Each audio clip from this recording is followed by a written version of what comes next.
আজকে আমরা যে বিষয়ে আলোচনা করব সেটি হচ্ছে কিয়ামতের পূর্ব মুহূর্তে সংঘটিত বড় বড় যুদ্ধের মধ্যে বাইতুল মুকাদ্দাসের উল্লেখ, মসজিদে আকসার উল্লেখ। কিয়ামতের পূর্ব মুহূর্তে সংঘটিত হওয়া বড় বড় যুদ্ধের মধ্যে রাসূলুল্লাহ সাল্লাল্লাহু আলাইহি ওয়াসাল্লামের পক্ষ থেকে বাইতুল মুকাদ্দাস এবং মসজিদে আকসার উল্লেখ।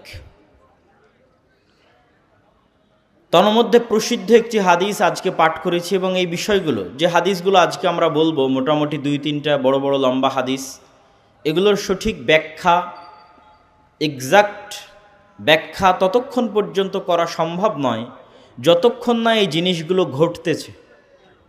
কেননা এগুলো রাসূলুল্লাহ সাল্লাল্লাহু আলাইহি ওয়াসাল্লাম বলেছেন ভবিষ্যৎকে সামনে রেখে, আর সেই ভবিষ্যৎ আমরা এখন দেখতে পাচ্ছি না। অনেক কিছু গত 1400 বছরে আমাদের কাছে অস্পষ্ট ছিল, আজ পানির মতো স্পষ্ট। রাসূলুল্লাহ সাল্লাল্লাহু আলাইহি ওয়াসাল্লাম 1400 বছর আগে বলেছিলেন, কোনো পাত্রে যদি মাছি পড়ে তাহলে মাছি ওর মধ্যে ডুবিয়ে দাও, কেননা মাছির এক ডানায় রোগ আছে আর এক ডানায় শিফা আছে। 1000 বছর এই কথা আমাদের কাছে অস্পষ্ট ছিল। আজ বিজ্ঞান এসে যখন গবেষণা করছে যে মাছির একটি ডানা পানিতে ডুবানোর পরে তাতে কি পরিমাণ জীবাণু থাকে, আর উভয় ডানা ডুবানোর পরে কি পরিমাণ জীবাণু থাকে, এই মর্মে যখন বিশ্ববিদ্যালয়গুলোতে thesis, research paper, PhD degree হচ্ছে এবং প্রমাণিত হচ্ছে যে না আল্লাহর নবীর কথা ঠিক সাল্লাল্লাহু আলাইহি ওয়াসাল্লাম, তখন এই কঠিন বিষয়টা আমাদের কাছে স্পষ্ট হয়ে যাচ্ছে।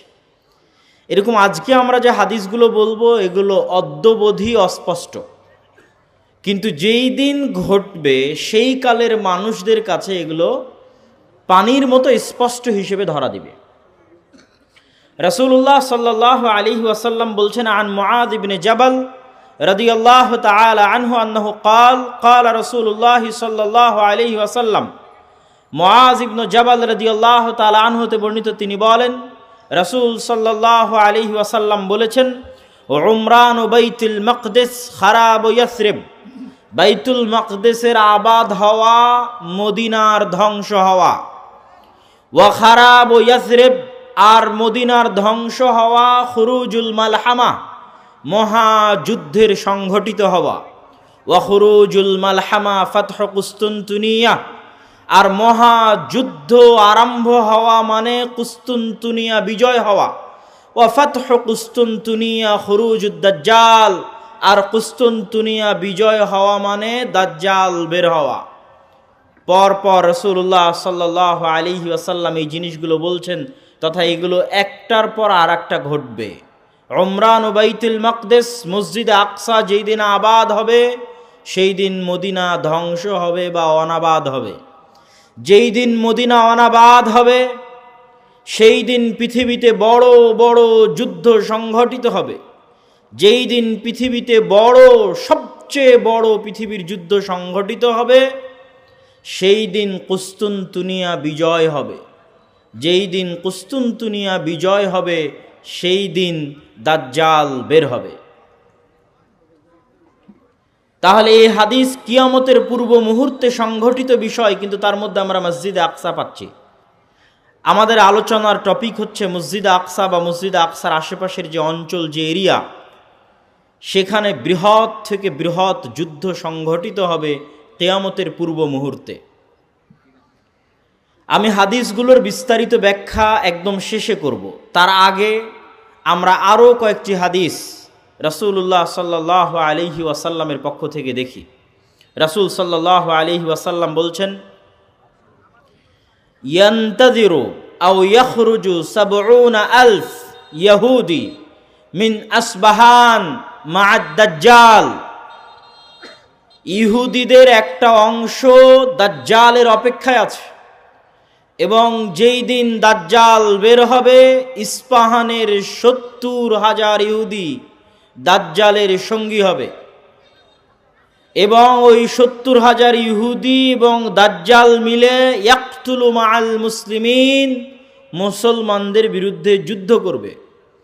যুদ্ধ করতে করতে এমন পরিবেশ তৈরি হবে যে ইয়াখতাবিউল ইয়াহুদ ওয়ারা আশ-শাজারা আও তাহতাল হাজার, ইহুদি আশ্রয় নিবে গাছের আড়ালে, পাথরের আড়ালে, আর পাথর এবং গাছ বলে উঠবে ইয়া মুসলিম।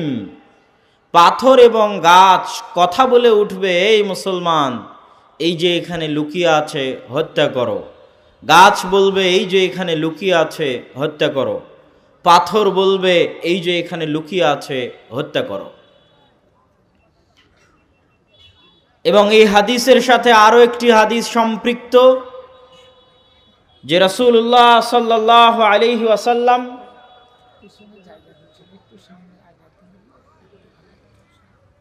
পিছনে যারা দাঁড়িয়ে আছেন, আমি অনুরোধ করব আমরা যারা সামনে বসে আছি একটু হালকা যদি চেপে চেপে বসি, তাহলে আমরা একটু সময় নিই, সমস্যা নাই। তারপরও সুশৃঙ্খল হোক অনুষ্ঠানটা, আমরাও ভালোভাবে আলোচনা করি। আপনারা সবাই একটু চেষ্টা করেন আপনাদের সামনের ফাঁকা জায়গাগুলো পূরণ করতে। কেন না, সমস্যা নেই, ঠিক আছে। ক্যামেরাগুলো আরো দুই পাশে সাইডে নিতে হবে, সামনে নিতে হবে। আমরা খুব গুরুত্বপূর্ণ আলোচনা শুনছিলাম।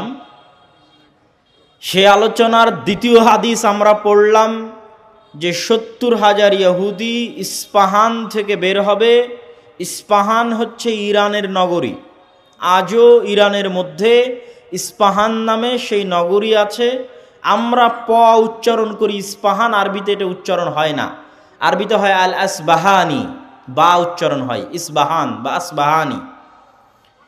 সেখান থেকে 70,000 ইহুদি দাজ্জালের সঙ্গী হবে, সাথী হবে এবং মুসলমানদের বিরুদ্ধে যুদ্ধ করবে। আর সেই যুদ্ধের অবস্থা কি হবে সেটাও আমরা দেখলাম। আরেকটি হাদিস দেখি।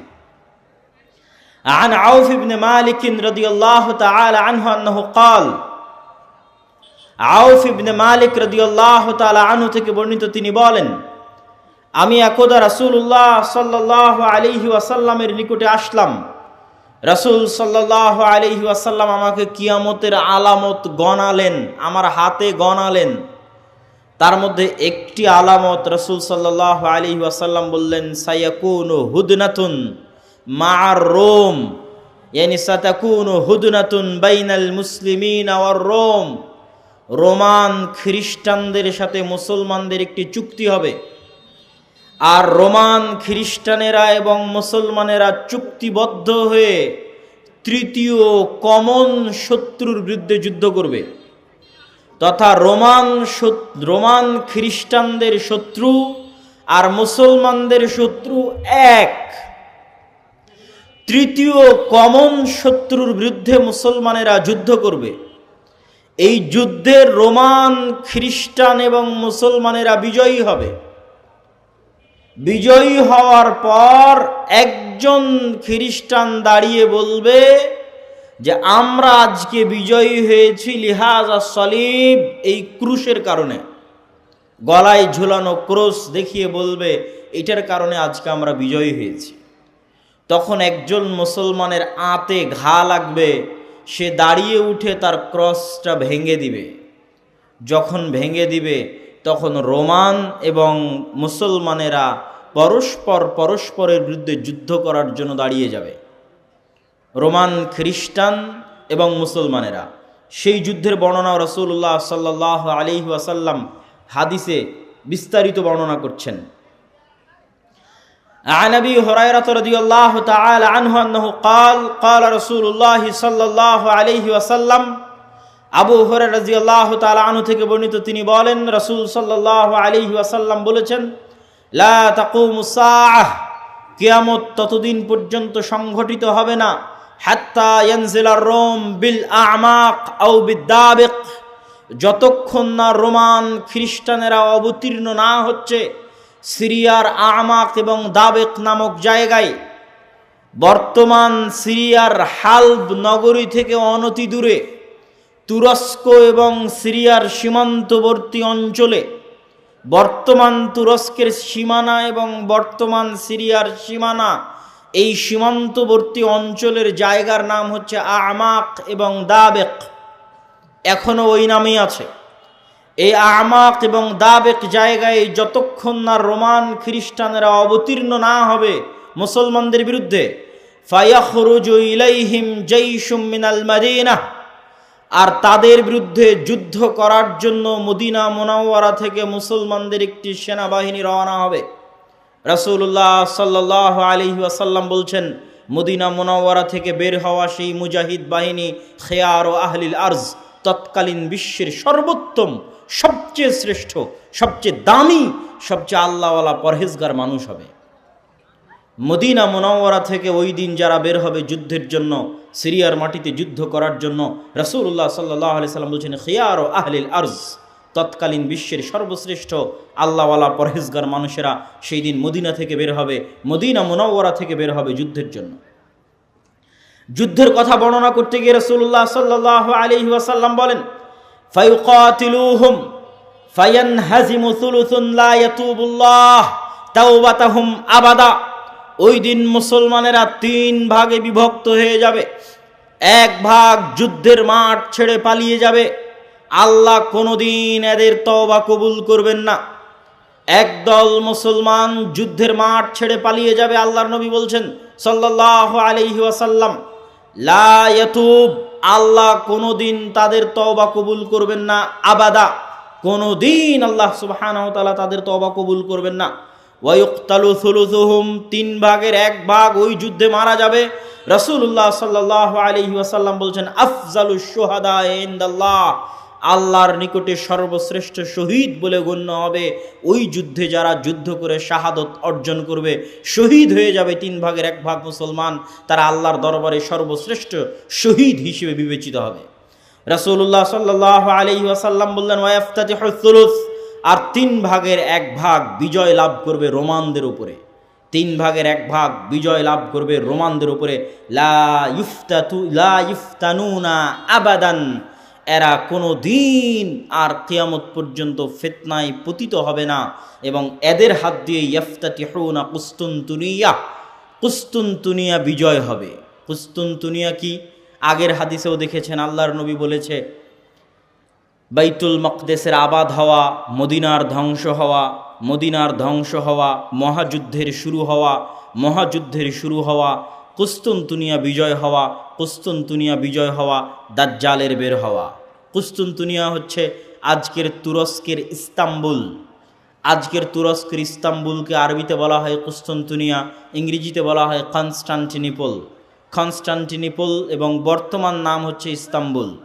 তুরস্কের রাজধানী, যদিও আগে রাজধানী ছিল, এখন অফিসিয়াল রাজধানী নয়, অফিসিয়াল রাজধানী আঙ্কারা, কিন্তু তারপরও রাজধানীর মতো মান মর্যাদা যেই শহরের, সেটাই হচ্ছে ইস্তাম্বুল, কুস্তুনতুনিয়া, কনস্টান্টিনিপল। রাসূল সাল্লাল্লাহু আলাইহি ওয়াসাল্লাম বলছেন, ফায়াফতাতিহুনা কুস্তুনতুনিয়া, ওই যে একদল বিজয়ী হবে রোমানদের উপর, তাদের হাতে আল্লাহ কুস্তুনতুনিয়া, কনস্টান্টিনিপল বিজয় দান করবেন। ফাবাইনামা হুম ইয়ানকাসিমুনাল গানাইম, যখন এই সমস্ত বিজয়ী মুজাহিদরা গনিমতের মাল বন্টন করবে এবং তাদের তরবারি ঝুলানো থাকবে গাছের সাথে, তখন একজন চিৎকার করে বলবে, সাহা ফীহিমুশ শাইতান ইন্নাল মাসীহা ক্বাদ খালাফাকুম ফি আহলিকুম, মাসীহুদ দাজ্জাল বের হয়ে গেছে আর তোমাদের বাড়িতে বাড়িতে মাসীহুদ দাজ্জাল প্রবেশ করতেছে। এখন পর্যন্ত ইমাম মাহদী আসেননি, হয়তো এনাদের মধ্যেই ইমাম মাহদী থেকে থাকতে পারেন, তবে তিনি যে ইমাম মাহদী তা এখনও প্রকাশিত আকারে জনগণের সামনে স্পষ্ট হয়নি। হবে কখন? দাজ্জাল বের হওয়ার পরে এবং সালাতের, দামেস্কের মসজিদে সালাতের পরে, যেটার বর্ণনা রাসূল সাল্লাল্লাহু আলাইহি সাল্লাম দিচ্ছেন। ফায়াখরুজুন ওয়া যালিকা বাতিল, শয়তানের এই মিথ্যা কথা শুনে তারা তরবারি নিয়ে দৌড়ে এগিয়ে যাবে কোথায়? মাসীহুদ দাজ্জাল, তার বিরুদ্ধে যুদ্ধ করার জন্য। ফাইদা জাউ শাম, তারা আস্তে আস্তে দেমাস্কে চলে আসবে। দেমাস্কের মসজিদে তারা কাতারবদ্ধ হয়ে সালাতের জন্য দাঁড়াবে। ইদা উকিমাতিস সালাত, যখন সালাতের ইকামত দেওয়া হবে, ফায়ানজিলু ঈসা ইবনু মারিয়াম, তখন আসমান থেকে ঈসা ইবনু মারিয়াম অবতীর্ণ হবেন। ফাআম্মাহুম ফাইদা রাআহু আদুউল্লাহ যাবা কামা ইয়াযুবুল মিলহ ফিল মা, ঈসা ইবনু মারিয়াম অবতীর্ণ হবেন ওই মসজিদে, এবং তারপরে মুসলমানেরা দাজ্জালের বিরুদ্ধে যুদ্ধ করার জন্য রওনা দিবে। এবং মসজিদে আকসার পাশে, জেরুজালেমের পাশে লুদ নামক, বাবুল লুদ, লুদ নামক দরজায় ঈসা আলাইহিস সালাতু ওয়াস সালামকে দেখে মাসিহাদ দাজ্জাল লবণ যেভাবে পানিতে দিলে গলে যায় সেভাবে গলতে থাকবে, এবং তার গলে শেষ হওয়ার আগেই রাসূল সাল্লাল্লাহু আলাইহি ওয়াসাল্লাম বলছেন ফালাউ তারাকাহু লানযাব হাত্তা ইয়ানহালিক, যদি ঈসা ইবনে মারইয়াম তাকে ওই অবস্থায় রেখে দিতেন তাহলে সে গলে ধ্বংস হয়ে যেত, হাত্তা ইয়াহলিক ওয়ালাকিন ইয়াকতুলুহুল্লাহ বিয়াদিহি ফায়ুরিহিম দামাহু ফি হারবাতিহি, কিন্তু আল্লাহ সুবহানাহু ওয়া তাআলা চান যে ঈসা ইবনে মারইয়ামের মাধ্যমে সে নিহত হোক, এই জন্য ঈসা ইবনে মারইয়াম তাকে হত্যা করবেন এবং দাজ্জালের রক্ত জনগণকে দেখাবেন। সম্মানিত উপস্থিতি, আরেকটি ব্যতিক্রমধর্মী হাদিস, সেই হাদিসটা বলে আমরা আমাদের সংক্ষিপ্ত ব্যাখ্যার দিকে এগিয়ে যাব ইনশাআল্লাহ। আবু হুরায়রা রাদিয়াল্লাহু তাআলা আনহু থেকে বর্ণিত, তিনি বলেন রাসূল সাল্লাল্লাহু আলাইহি ওয়াসাল্লাম বলছেন সামি'তুম বিমাদিনাতিন জানিবুম মিনহা ফিল বার ওয়া জানিবুম মিনহা ফিল বাহর, তোমরা একটি শহরের কথা শুনেছ যেই শহরের এক সাইডে সমুদ্র এবং আর এক সাইডে মাটি। রাসূলুল্লাহ সাল্লাল্লাহু আলাইহি ওয়াসাল্লামের উত্তরে সাহাবীগণ বললেন, জি আমরা শুনেছি। রাসূল সাল্লাল্লাহু আলাইহি ওয়াসাল্লাম বলছেন লা তাকুমুস সাআহ হাত্তা ইয়াগযুহা ৭০ আলফাম মিন বনি ইসহাক, ততক্ষণ পর্যন্ত কিয়ামত হবে না যতক্ষণ না বানু ইসহাকের ৭০,০০০ মানুষ তাদের বিরুদ্ধে যুদ্ধ না করছে। আর তারা সেই দিন যুদ্ধ করবে ওই শহর বিজয়ের জন্য, আর ওই শহর বিজয়ের জন্য ফালাম ইউকাতিলু বিসালাহ, কোনো অস্ত্রপাতি লাগবে না ওই শহর বিজয় করতে, ওয়ালাম ইয়ারমু বিসাহমিন, কোনো তীর নিক্ষেপ করা লাগবে না ওই শহর বিজয় করতে। ক্বালু লা ইলাহা ইল্লাল্লাহু আল্লাহু আকবার, তারা শুধু আল্লাহু আকবার ধ্বনি দিবে, তাকবীর ধ্বনি দিবে। ফায়াসকুতু আহাদু জানিবাইহা, ওই শহরের একটি প্রাচীর ধসে পড়ে যাবে। তারপরে দ্বিতীয়বার যখন তারা তাকবীর ধ্বনি দিবে তখন শহরের আরেকটি প্রাচীর ধসে পড়ে যাবে। তারা তৃতীয়বার যখন তাকবীর ধ্বনি দিবে তখন শহরের আরেকটি প্রাচীর ধসে পড়ে যাবে। ফাইফাররাজু লাহুম ফায়াদখুলুহা, তারা বিজয়ী বেশে ওই শহরে প্রবেশ করবে। ফায়াগনামু ফাবাইনাহুমা ইয়াকতাসিমুনাল মাগানিম, যেই মুহূর্তে তারা বিজয়ী বেশে শহরে প্রবেশ করবে আর গনিমতের মাল বন্টন করবে, তখন শয়তান চিৎকার করে বলবে তোমাদের ঘরে দাজ্জাল প্রবেশ করে গেছে। সম্মানিত উপস্থিতি, পরপর আমরা 4টা হাদিস দেখলাম। এই 4টা হাদিস এক একজন এক একভাবে ব্যাখ্যা করতে পারে। আমি আগেও বলেছি যে যতদিন এই জিনিসগুলো না ঘটবে ততদিন এই জিনিসগুলোর প্রকৃত ব্যাখ্যা কেউ জানবে না। কিন্তু আমার কাছে সংক্ষিপ্তভাবে যেটা মনে হয়েছে যে উমরান ও বাইতুল মাকদেস আবাদ হওয়া, কেউ কেউ ব্যাখ্যা করে এই যুগের যে বাইতুল মাকদেস আবাদ হওয়া মানে ইহুদিরাই জেরুজালেম দখল করে নিবে এবং সেখানে বিশাল রাজধানী প্রতিষ্ঠা করবে। প্রতিষ্ঠা করার মাধ্যমে সে এটা পৃথিবীর একটি জাঁকজমকপূর্ণ একটা বিশাল বড় শহর, লন্ডন দুবাইয়ের মতো একটা বড় শহরে পরিণত হয়ে যাবে জেরুজালেম, যেটা থাকবে তাদের হাতে, আমাদের হাতে নয়। কেউ বলেছেন এটা। আর আমার কাছে সংক্ষিপ্তভাবে মনে হয়েছে যে উমরান ও বাইতুল মাকদেস আবাদ হওয়া মানে মুসলমানদের হাতেই বাইতুল মাকদেস থাকবে এবং মুসলমানেরাই বাইতুল মাকদেস বিজয় করবে এবং সেখানে সালাত সিয়াম সকল কিছু বাস্তবায়ন হবে। এবং বাইতুল মাকদেসের বিজয় হওয়া মানে মদিনার ধ্বংস হওয়া কি? হয়তো মদিনা অনাবাদ হয়ে যেতে পারে, মদিনার যে শান শওকত সেই শান শওকতে কমতি আসতে পারে, যে কোনো কারণে আসতে পারে। যেহেতু মুসলমানেরা বাইতুল মাকদেস ফিরে পেয়েছে সেহেতু বাইতুল মাকদেস কেন্দ্রিক মুসলমানদের নতুন কিছু তৈরি হতে পারে। যেমন উমাইয়া খেলাফাত আমলে যখন আবদুল্লাহ ইবনে জুবাইরের হাতে মক্কা এবং মদিনা ছিল, তখন উমাইয়া খলিফারা মক্কা মদিনা জিয়ারত করতে না পারার কারণে তারা তাদের সকল ধন সম্পদ খরচ করত বাইতুল মাকদেসের পিছনে। তথা এই মসজিদকে কেন্দ্র করে মুসলমানদের একটা ব্যস্ততা, শহর বন্দর সকল কিছু গড়ে উঠবে এই শহরকে কেন্দ্র করে, এবং মদিনা অনাবাদ হয়ে যাবে। মদিনা অনাবাদ হয়ে গেলে যুদ্ধ শুরু হবে। কোন যুদ্ধ? যেই যুদ্ধ আমরা আলোচনা করলাম, এই যুদ্ধকে রাসূল সাল্লাল্লাহু আলাইহি সাল্লাম বলছেন আল মালহামা আল কুবরা। এবং এই যুদ্ধের বর্ণনা দিতে গিয়ে অন্য হাদিসে রাসূলুল্লাহ সাল্লাল্লাহু আলাইহি ওয়াসাল্লাম বলেছেন যে এই যুদ্ধে এত বেশি পরিমাণ মানুষ মারা যাবে যে একটা উড়ন্ত পাখি যদি আকাশে উড়তে থাকে তাহলে উড়তে উড়তে সে ক্লান্ত হয়ে যাবে, কিন্তু লাশের সারি সে উড়ে শেষ করতে পারবে না, এত বেশি পরিমাণ মানুষ মারা যাবে এই যুদ্ধে। আর এই যুদ্ধের পরপরই কুস্তুনতুনিয়া বিজয় হবে, মানে কুস্তুনতুনিয়া বিজয় হবে মানে আজ তো ইস্তাম্বুল মুসলমানদের হাতে আছেই। হাদিসের ভাষায় বোঝা যায় যে ইস্তাম্বুল একদিন মুসলমানদের হাতে থাকবে না।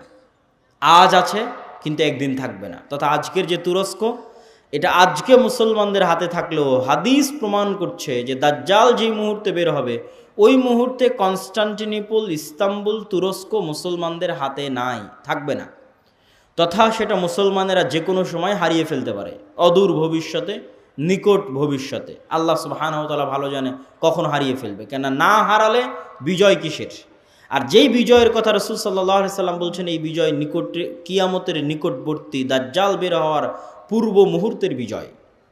সম্মানিত উপস্থিতি, তাহলে মোটামুটি যদি আমরা এই দুইটা জিনিসের ব্যাখ্যা এভাবে দাঁড় করাই যে বাইতুল মুকাদ্দাস আগেই মুসলমানেরা বিজয় করবে, সেটাই হচ্ছে বাইতুল মুকাদ্দাসের আবাদ। আর কুস্তুনতুনিয়া কিয়ামতের পূর্ব মুহূর্তে বিজয় হবে, তার অর্থ হচ্ছে কুস্তুনতুনিয়া মুসলমানেরা হারিয়ে ফেলবে, কনস্টান্টিনোপল মুসলমানেরা হারিয়ে ফেলবে। এখন হাদিসের আরও একটা অংশ ব্যাখ্যা করতে বাকি, রোম কারা। যে রোমানদের সাথে মুসলমানদের চুক্তি হবে এবং চুক্তির পরে সেই চুক্তি পুনরায় ভঙ্গ হয়ে মুসলমান এবং রোমানরা পরস্পর যুদ্ধ করবে, সেই যুদ্ধ, এই যুদ্ধ, সেই রোম কারা। এ বিষয়ে মুহাদ্দিসিনে কেরাম এবং মুফাসসিরিনে কেরামের মধ্যে মতভেদ হওয়ার সবচেয়ে বড় কারণ হচ্ছে আল্লাহর নবীর যুগে রোম বলতে যাদেরকে বোঝানো হতো তাদের রাজধানী ছিল কনস্টান্টিনোপল। আল্লাহর নবীর যুগে, মানে যেই সময়ে আল্লাহর নবী এই হাদিস বলতেছেন, ওই সময়ে রোম বলে যাদের বোঝানো হতো তাদের রাজধানী তুরস্কের ইস্তাম্বুল, কনস্টান্টিনোপল। এবং মুসলমানেরা এটা কোনোদিনই বিজয় করতে পারেনি। মুসলমানেরা এটা বিজয় করেছে অনেক পরে, আজ থেকে 500 অথবা 600 বছর আগে।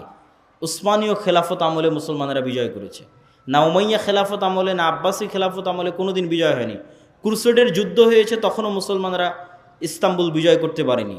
মঙ্গোলীয়রা মুসলমানদের বাগদাদে হত্যা করেছে, তখন মুসলমানরা ইস্তাম্বুল বিজয় করতে পারেনি। তারও পরে মুসলমানরা ইস্তাম্বুল বিজয় করেছে 1400 খ্রিস্টাব্দের দিকে, মুহাম্মদ আল ফাতেহ।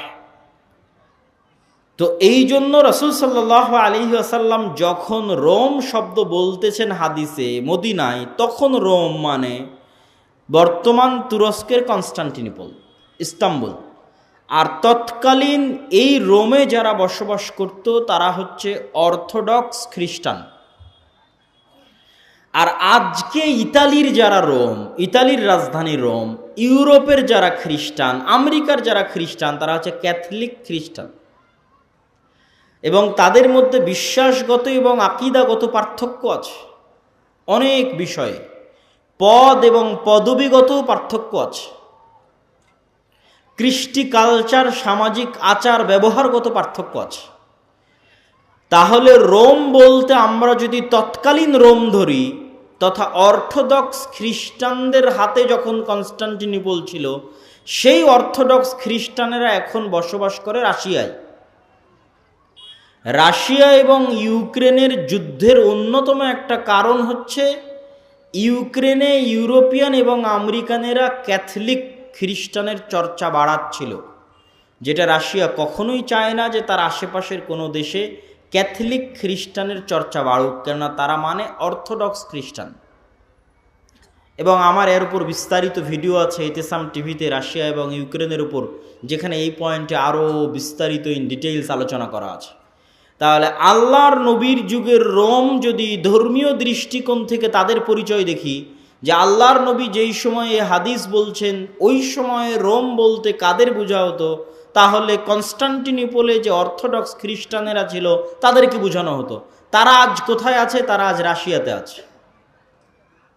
এবং রাশিয়া যে যুদ্ধগুলো লড়ে, সেই যুদ্ধগুলোর পিছনে অনেক ধর্মীয় কারণ আছে, যেটাও আমি আমার ওই ভিডিওতে স্পষ্ট আকারে, ডকুমেন্টারি আকারে দেখিয়েছি, যে এই যুদ্ধগুলো শুধু বাহ্যিক কোনো কারণে লড়াই করা হয় না, বরং ধর্মীয় কারণে লড়াই করা হয়।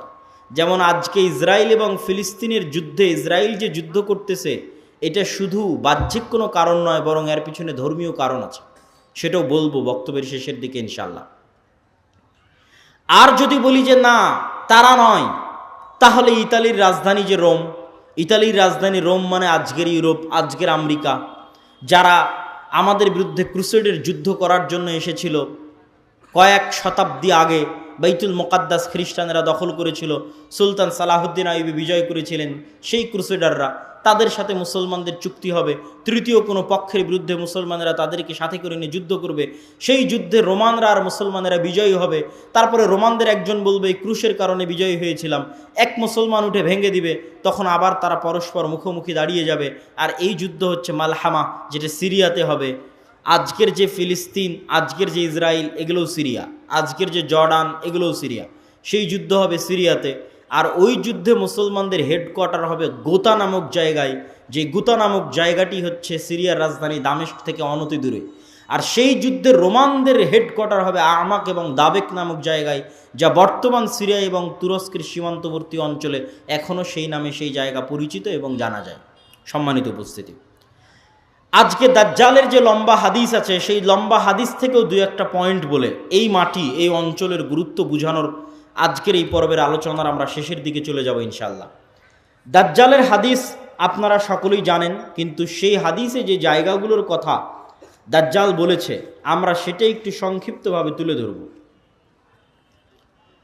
আপনারা তামিম আদ-দারি রাদিয়াল্লাহু তাআলা আনহুর বিখ্যাত হাদিস, যদি শ্রদ্ধেয় শায়েখ আব্দুর রাজ্জাক বিন ইউসুফ তার বক্তব্য শুনে থাকেন তাহলে শুনতে আরও মজা লাগবে।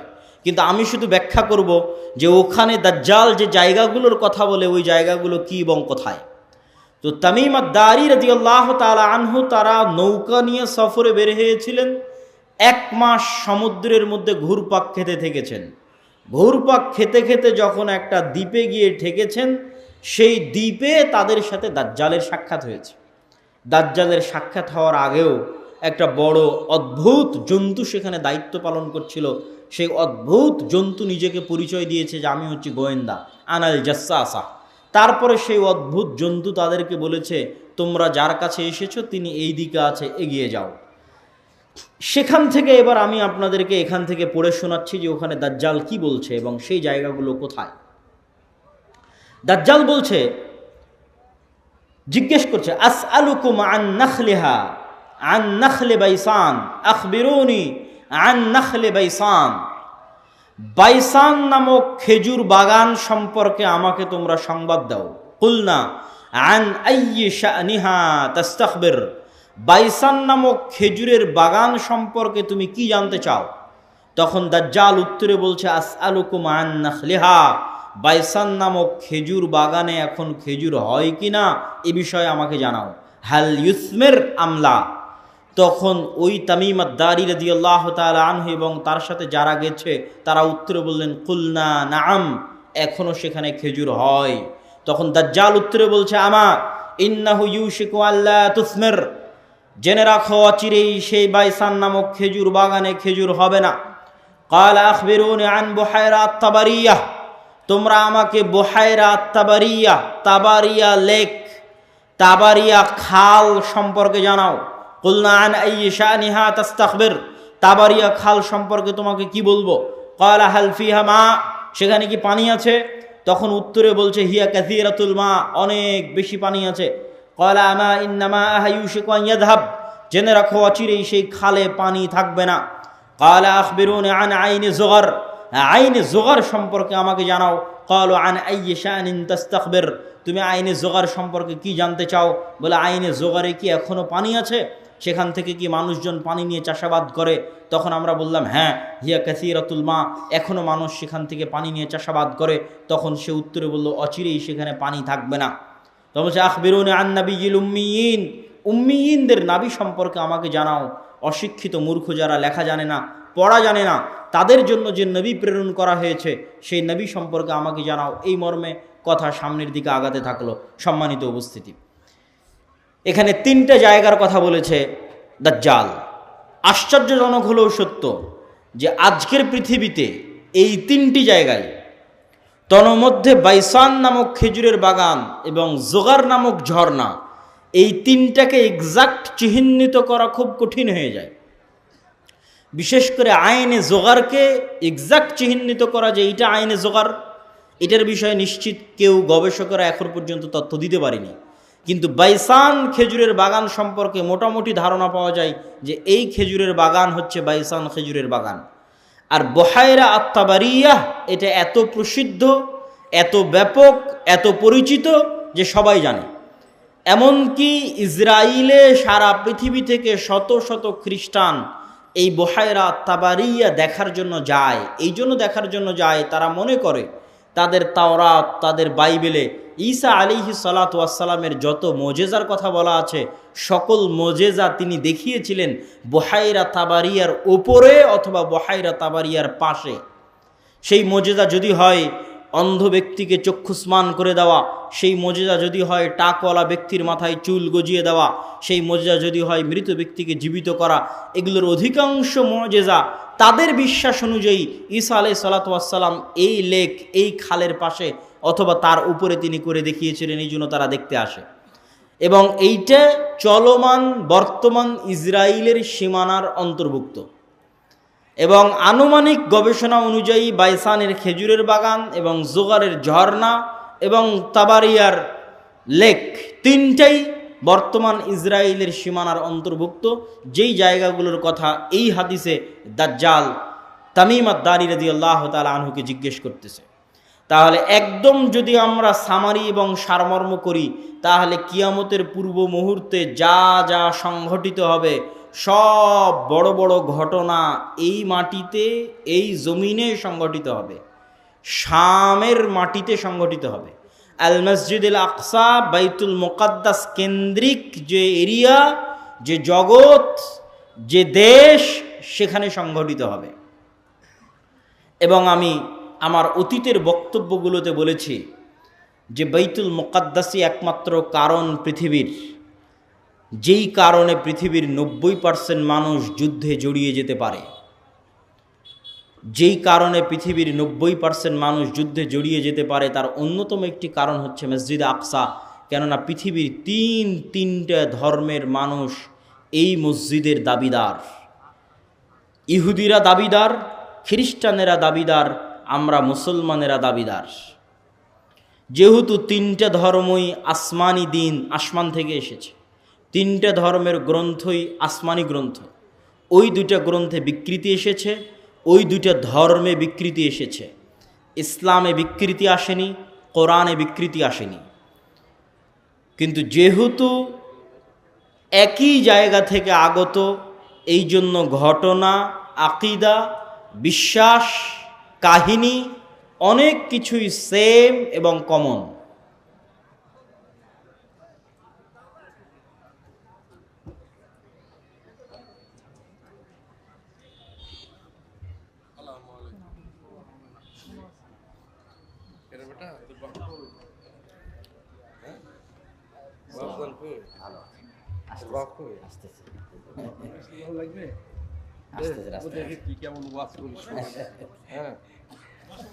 তো সম্মানিত উপস্থিতি, আমরা যে বিষয়ে আলোচনা করছিলাম যে বর্তমান মসজিদে আকসা এবং বর্তমান বাইতুল মুকাদ্দাস পৃথিবীর তিনটা ধর্মের নিকটে পবিত্র স্থান।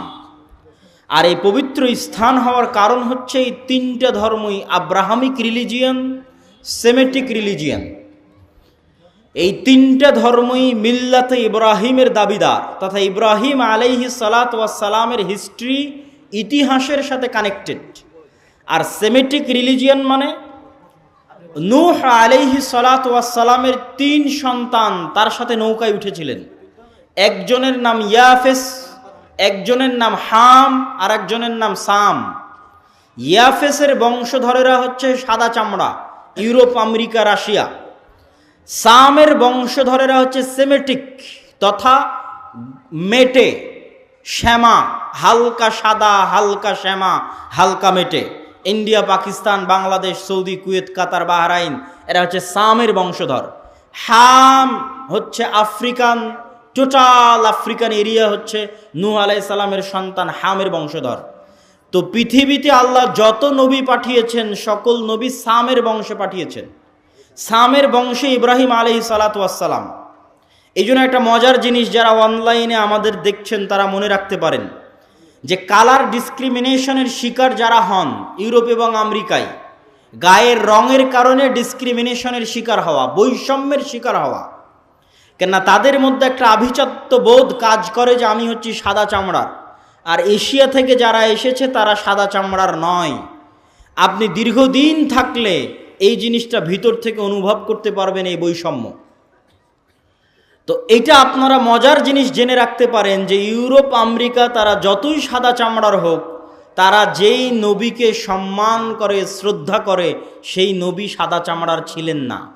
মানে ঈসা আলাইহিসসালাতু ওয়াসসালাম, ঈসা আলাইহিসসালাতু ওয়াসসালামের গায়ের রং আর আমার নবী মুহাম্মদ সাল্লাল্লাহু আলাইহি ওয়াসাল্লামের গায়ের রং এক, মানে শ্যামা মেটে, সাদা চামড়ার সাদা নয়। তথা গোটা ইউরোপ এবং আমেরিকার মানুষ যেই নবীর অনুসারী, যেই নবীর মূর্তি তাদের গির্জায় বানিয়ে রেখেছে, যেই নবীর মা মারিয়াম আলাইহা সালাতু ওয়াস সালামের মূর্তি তাদের গির্জায় বানিয়ে রেখেছে, তারা কেউই সাদা চামড়ার ছিলেন না।